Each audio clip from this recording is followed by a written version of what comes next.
Welcome, Dr. James Beckett, Sports Card Insights, here with David Porter. We're going to do dueling questions. But first, thanks sponsors, especially Panini today, but also Upper Deck, Topps, and Huggins & Scott Auctions, Heritage Auctions, Mike Stadium Sports Cards, Burbank Sports Cards, ComC.com, and Beckett Media, Beckett Grading, Beckett Authentication. So, David Porter of Panini, welcome to the show. Hit me with your best shot. Well, thanks for having me on, Dr. Beckett. This is going to be a lot of fun. I'm looking forward to it. My first question for you is, when you guys were traveling back in the 70s, when you'd go town to town and set up buying sprees and put ads, and what's your favorite memory from that whole junket of trips? It was the Boston trip where there were 12 guys. So we had huge ads in the Boston papers. This was in 77, maybe. So a long time ago. Everybody brought a bunch of cash because checks weren't going to work.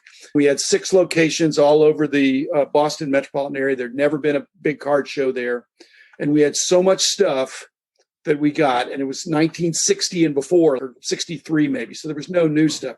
And we had such volume, we had to take out a meeting room and put all the cards in there at the end of the weekend, and we had to figure out how to divvy them up. And they suggested that I be the guy to divvy it up.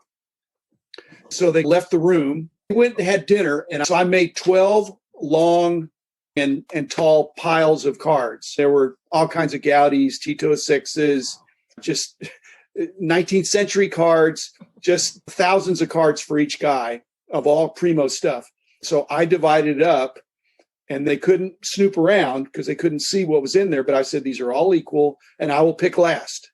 So nobody'd been in the room to see, but there were 1949 Bowman baseball complete sets. There were not 52 Topps complete sets. I don't remember there being a mantle there. But if there would have been, I would have put the mantle in the stack and then put the Lajoie in the next one. It was unbelievable.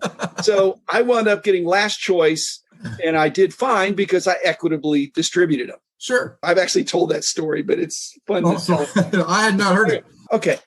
Panini has some amazing products, and they're complicated. And I'm not blaming you, but when I'm looking in boxes and I see a lot of really cool Panini stuff, especially of Dallas Mavericks or guys that I would collect for my friends who have local interests since we're in Dallas.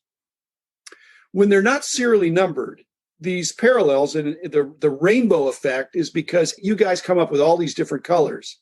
My rule of thumb that I want you to shoot down is that if it's an exotic color, it's more difficult. I'll shoot that down. Sometimes it is. Most of the time, the exotic colors are not. And we put those on unnumbered cards intentionally so they get out more. Sometimes the unnumbered cards are really short.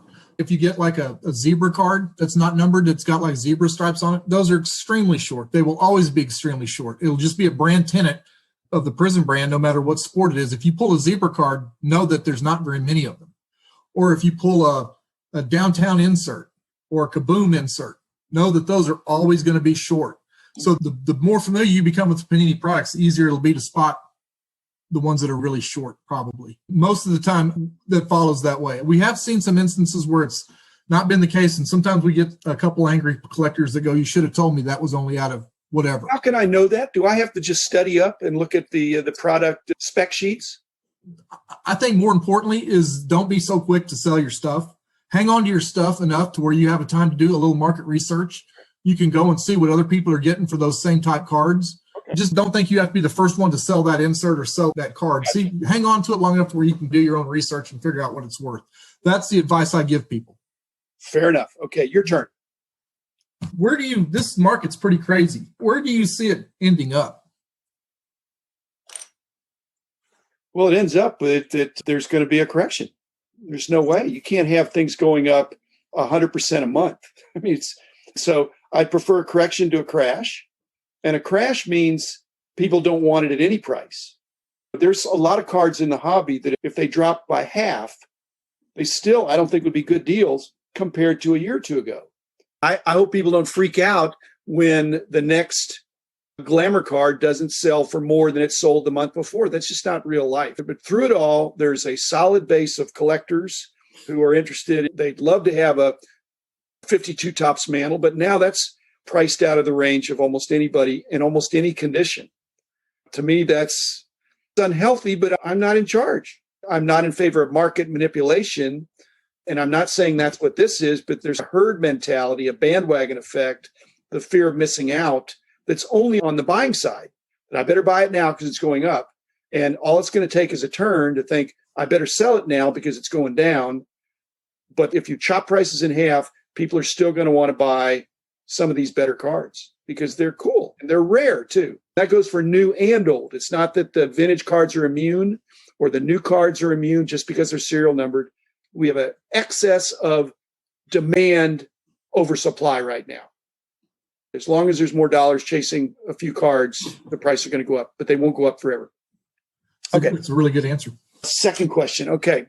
When you guys are doing your products for Panini, do you have a guideline for the cases that you produce, healthy or unhealthy? What's the over and under in terms of how much of that is held back, not by Panini, but held back by dealers or purchasers to open later?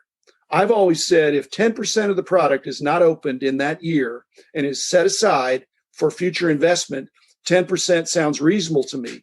I'm guessing now that it's more than 10% on some of these products. So I think it depends on the product and the price point. I think that there's speculation on the higher price points more than on the lower price points that may be at retail. If I was to be able to purchase, let's say, this year's Eminence basketball, the 1920 Eminence basketball product, which sells for about $30,000 a box right now, there's no way I could justify opening it just because even knowing that what's in there is going to be good, I would not open it. I would take my chances on keeping it sealed and speculating on that for a couple of years, knowing that in just a short time, there won't be any of those left.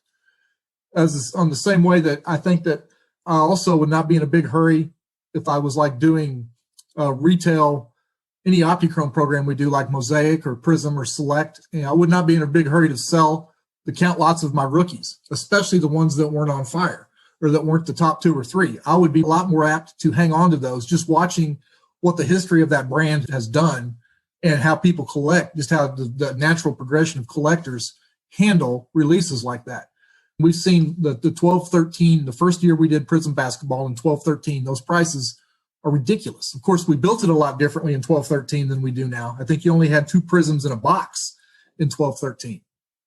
And you got more autographs and fewer Prisms, and we've swapped that formula around now. But the Prisms out of that box are, like I saw a Kawhi Leonard rookie gold Prism out of 10 sold for $89,000 in an auction 6 months ago. I'm just going, wow, that's crazy. So I think I would be really careful on how I took my stuff to market if I was going to sell it. I would be very picky on what I chose to keep closed and not open up and speculate on. I think that as you collect longer and you become a more seasoned collector, those answers get easier and easier and you kind of understand a little better. Well, in fairness, your strategy consistently, most people think about buy, sell, or hold. Mm-hmm. You only think about buy and hold. You're correct. not a seller. Right. No, and correct. I haven't been that much either. But that's your mindset. But if I was able to sell and I was going to sell, I still wouldn't sell very much of the Optichrome stuff at all. I would hang on to almost all of it because the chances are it's going to be a lot more expensive. It's the same way with like my 70s and 80s and my vintage, or my 60s and 70s, not so much the 80s, my 60s and 70s stuff. It's going to cost me a lot more to replace it if I ever choose to replace it than I'm going to get for it selling it now. Okay, your turn. Question 3. Grading. How does grading fit into what you collect? I see a ton of graded stuff on the wall back there. That's where it fits. Now, basically, if something gets above a certain price, I think it's wise to grade, BGS being my grader of choice, obviously. But also, if something is an interesting card that I want to put on my wall, I have these kind of built-in things that fit BGS slabs. Actually, BGS might be changing the size of their slab. And if they do, I am in trouble. I just realized that in talking to you. I got to get a new wall. Replace my wall. If they change it to foil the bad guys, anyway. I like the protection, and I like the fact that the nomenclature is there, that it's very identifiable what it is. I've enjoyed that. But Sure. The other thing I've realized is that when I've been given BGS these big orders, once a year I'll bring them a bunch of cards.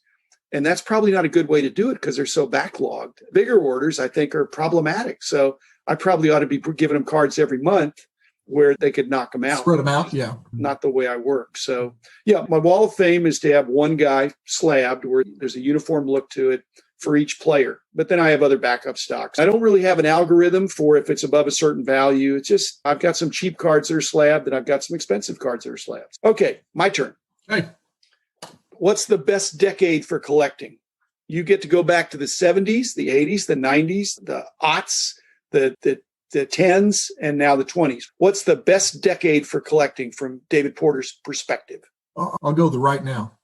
The reason it is so good is because if you choose to collect right now, not only if you're collecting, but we've seen people open businesses just based on opening and distributing trading cards. There's lots of people that do it, whether they're case breakers, whether they're just eBay people, or various numbers of ways that they do it. They have Beckett Marketplace spots, all those different areas to sell their stuff. It's doable now. It didn't used to be doable because of the way cards were built. I think as far as a hobbyist, you do have lots of spots for the stuff that you either get too much of. I think it's easier to get full value for your other stuff now. I just like right now for that reason.